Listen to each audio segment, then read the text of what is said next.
My name is Lauren. I'm 47, divorced, and I've lived alone for many years in a small house tucked away in the rolling hills of Umbria. It's the kind of place where birdsong greets you in the morning and silence wraps around you at night. My life was peaceful, maybe too peaceful, until someone changed everything. His name is Eli. He's 23 and the son of an old childhood friend. 2 years ago, Eli was in a serious motorcycle accident. With no immediate family available, the emergency contact on file was me. That's how it all started.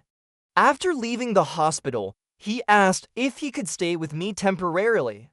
That short stay turned into nearly a year and a half. He resumed his college studies in a nearby city, and slowly, without either of us realizing it, we started sharing more than just a roof. Eli is sharp, inquisitive, and his calm voice makes you want to keep listening. One afternoon, I was doing laundry and found his old sweatshirt in the basket, one he often wore at home.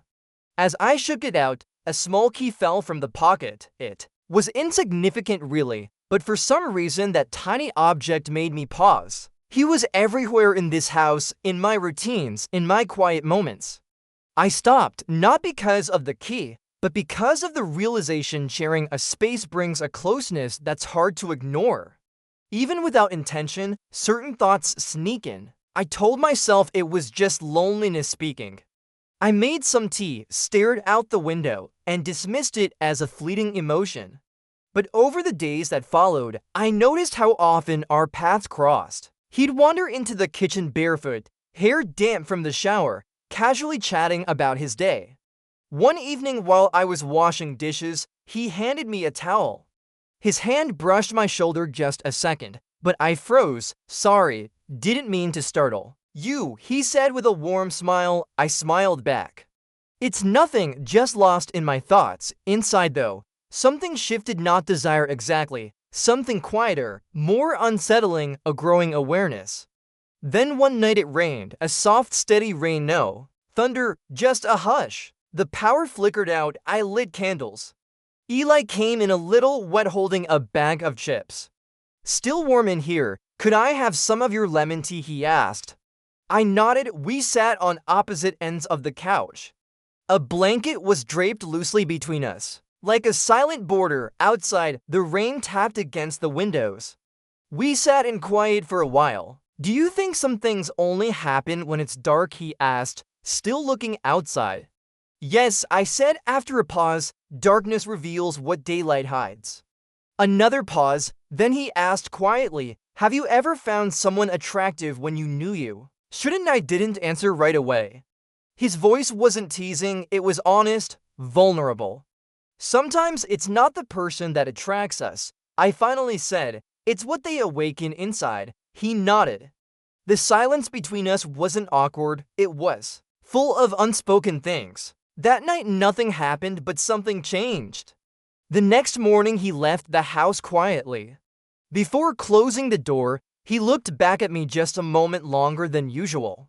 A couple of days later his mother called. She wanted to visit. I feel like something's different, she said. I agreed to lunch. When she arrived, the air was tight with unspoken questions. At one point, she pulled me aside. I don't know what's happening here, she said, but please be careful. After she left, Eli was distant that evening. He simply said, I think she sent something I can't even admit to myself. The following day, one found his notebook left open in the living room. It was a poem about a quiet house and a woman who lived there.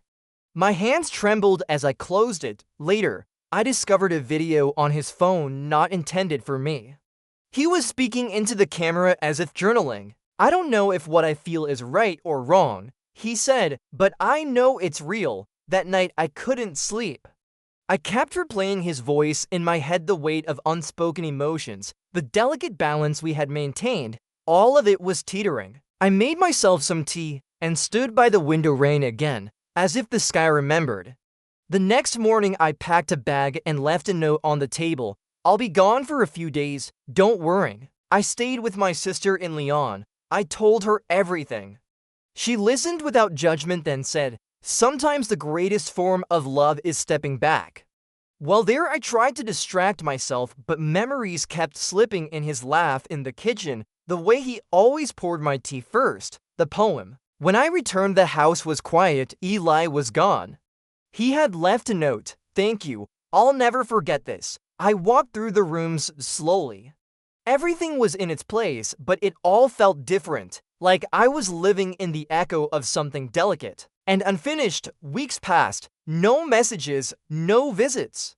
Then one evening I received an envelope with no return address. Inside was a small sketch of my house drawn in pencil. Underneath a single line, "Some homes stay with us even when we leave." My heart ached. It wasn't over, not emotionally, but it didn't need to continue. That was the hardest part. A few months later, I ran into an old friend at the market. We chatted. She asked how I was doing, and out of nowhere tears welled in my eyes. I brushed them away and smiled. "I'm learning," I said, "to let things go without losing what they gave me." She didn't ask more, but that night I wrote a letter I never sent. To Eli, "I hope you're okay. I hope the silence between us isn't empty, but full of understanding. You were a chapter I didn't expect, and maybe I was yours. Thank you for the softness you brought. Thank you for making me remember I'm still capable of feeling this much." I folded the letter, placed it in a drawer, and left it there. Some stories don't need closure, just peace. We didn't see each other again, not yet, but I sometimes imagine what I'd say if I did. I wouldn't apologize, I wouldn't explain, I'd simply say, "I remember." If you've ever felt that pull between your heart and your judgment, hit like and share your thoughts in the comments. Subscribe for more real stories, not perfect but true, because sometimes the story that stops you from going too far is someone else's.